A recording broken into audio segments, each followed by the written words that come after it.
जनकपुर नाम का एक छोटा सा गांव था। जनकपुर की दो विशेषताएं थी, एक वहां के फूलों के बाग और दूसरे फूलों से बनने वाले रंग। संतोष का परिवार कई पीढ़ियों से फूलों से रंग बनाते आए हैं। मदन भाई, मंडी जा रहे हो फूल बेचने? हाँ भाई, अगर फूल बच जाए तो मुझे बेच देना। हाँ भाई, ये भी कोई बोलने वाली बात है। मुझे याद है तुम्हें फूल की जरूरत होगी रंग बनाने के लिए, इसीलिए मैं पहले ही टूटे हुए फूल अलग रखता हूँ। फिलहाल तुम वो ले जाओ, बाद में जो बचेंगे वो भी दे दूंगा। ठीक है भाई। होली के त्योहार के महीनों पहले ही संतोष रंग बनाना शुरू कर देता था, क्योंकि महीनों पहले ही शहर के व्यापारी उसे ऑर्डर देना शुरू कर देते थे। भाई, मुझे हर रंग 10-10 किलो चाहिए, वो भी होली के 15 दिन पहले। मिल जाएगा भाई। मुझे इस साल 20 किलो हर रंग चाहिए। आपको भी मिल जाएगा सेठ जी। संतोष शहर से सारे ऑर्डर लेकर गांव लौटता था और फिर रंग बनाना शुरू करता था। उसका काम बढ़ने लगा था, इसलिए उसने एक सहायक भी रखा था। विकास, इस बार रंगों की डिमांड ज्यादा है, हमें हर रंग लगभग 300 किलो बनाने होंगे। जी मालिक, इसलिए तुम्हें ज्यादा से ज्यादा फूल इकट्ठे करने होंगे। ठीक है मालिक। विकास गांव भर घूमकर बगीचों से फूल इकट्ठे करता था, फिर फूलों को अलग अलग चाटा करता। उसके बाद उन्हें सुखाने की मशीन में डालता था। मालिक, फूल सूख चुके हैं। ठीक है, अब इनमें कलर और खुशबू मिलाना है। कलर और खुशबू संतोष मिलाया करता था। मालिक, आप इतने कम रंग क्यों डाल रहे हैं? क्योंकि ये रंग केमिकल है, अगर अधिक मात्रा में डालूंगा तो नुकसान होगा। लेकिन मालिक, गहरे रंगों की मार्केट में डिमांड है ना। है तो, पर मैं ऐसा धंधा नहीं करता हूँ जिससे किसी को नुकसान हो। ऐसे ही मेरे ग्राहक मुझसे रंग थोड़ी ना ले जाते हैं, उन्हें मुझ पर विश्वास है और मैं उनके विश्वास को हमेशा बनाए रखूंगा। जी मालिक, तुम भी अच्छे से देख लो, इतनी ही मात्रा में रंग और खुशबू डालने हैं। अब मिक्सर मशीन में डाल दो। रंग मिल जाने के बाद फिर से सुखाना है और फिर ग्राइंडिंग मशीन में डालकर पैक कर देंगे। जी मालिक। संतोष ने विकास को फूलों से इको फ्रेंडली रंग बनाना सिखा दिया था। संतोष शहर के बाजार में घूम घूम कर ऑर्डर लिया करता था और विकास कारखाने में रंग बनाया करता था। कुछ ही दिनों में विकास रंग बनाने में उस्ताद हो गया। ये देखिए मालिक। अरे वाह, तू तो बहुत जल्दी सीख गया विकास। आखिर आप मेरे गुरु हो। सारे रंग बनने के बाद संतोष विकास को अपने साथ रंग डिलीवरी करने ले गया। विकास हर दुकान को अच्छे से याद रखता था। दुकानदार संतोष को कितने पैसे दे रहे थे वो भी विकास देख रहा था। मालिक, हम रंग क्या दाम से बेचते हैं? 50 रुपए किलो। अच्छा है। कुछ ही महीने संतोष के साथ काम करके विकास ने सब कुछ सीख लिया था। अब वो खुद रंग बनाकर बेचना चाहता था। 1 साल बाद होली के 2 महीने पहले विकास ने रंग बनाने की सारी मशीन्स खरीद ली और उसने गांव के किसानों से भी फूलों के लिए बात कर ली। और फिर उसने अपने घर में ही अपना कारखाना खोल दिया। उसने थोड़े सैंपल बनाए और कुछ गहरे रंगों के भी सैंपल बनाए।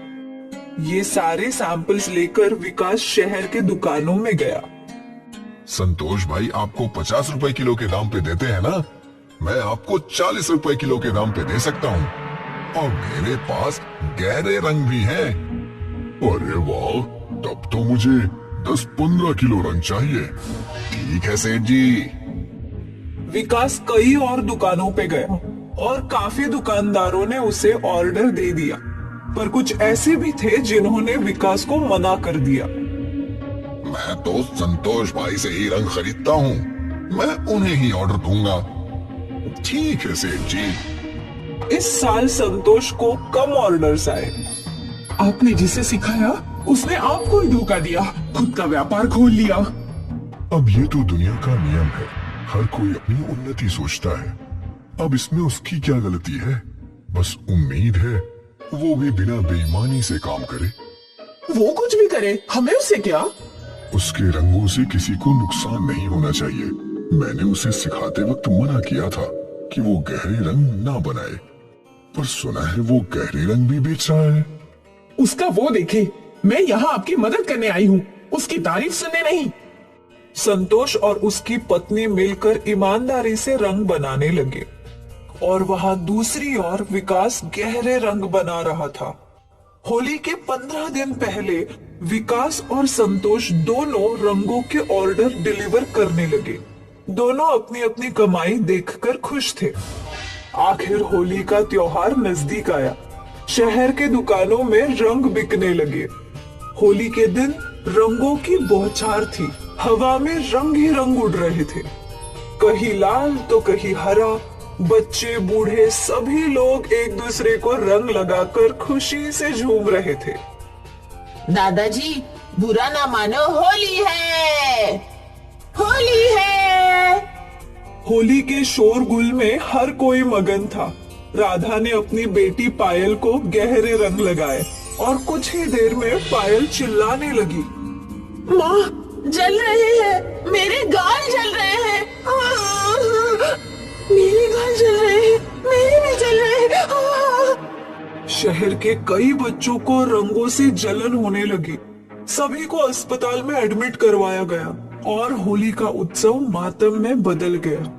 हॉस्पिटल में बहुत सारे बच्चे एडमिट हुए। इन सभी को रंगों से एलर्जी हुई है।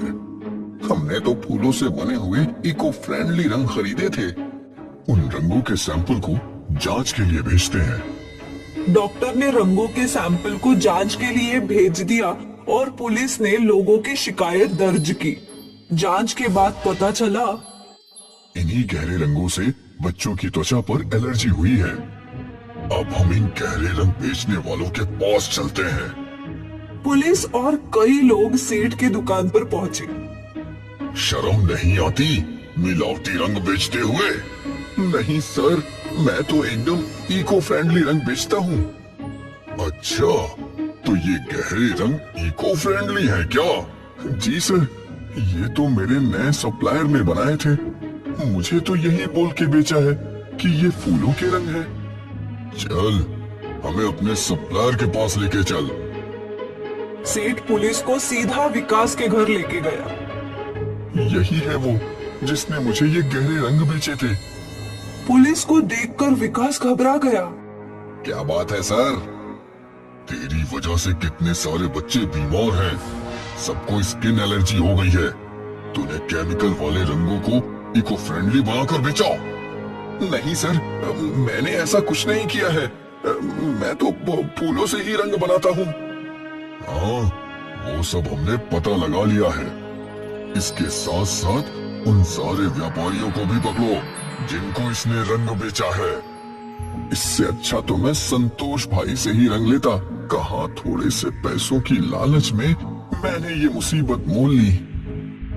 पुलिस ने सारे व्यापारियों और विकास पर केस किया। सारे व्यापारियों को दंड भरना पड़ा और विकास को 1 साल की जेल हुई। अब विकास जेल में सोच रहा था, काश कि मैंने गुरुजी की बात सुनी होती। उन्होंने कहा था कि गहरे रंग मत बनाओ, ज्यादा केमिकल मत डालो। आज मेरी थोड़ी सी लालच की वजह से मेरा ये हाल हो गया है। हे भगवान। विकास को अब पछतावा हो रहा था। उसने अपने लालच के चक्कर में अपनी जिंदगी बर्बाद कर ली। इसलिए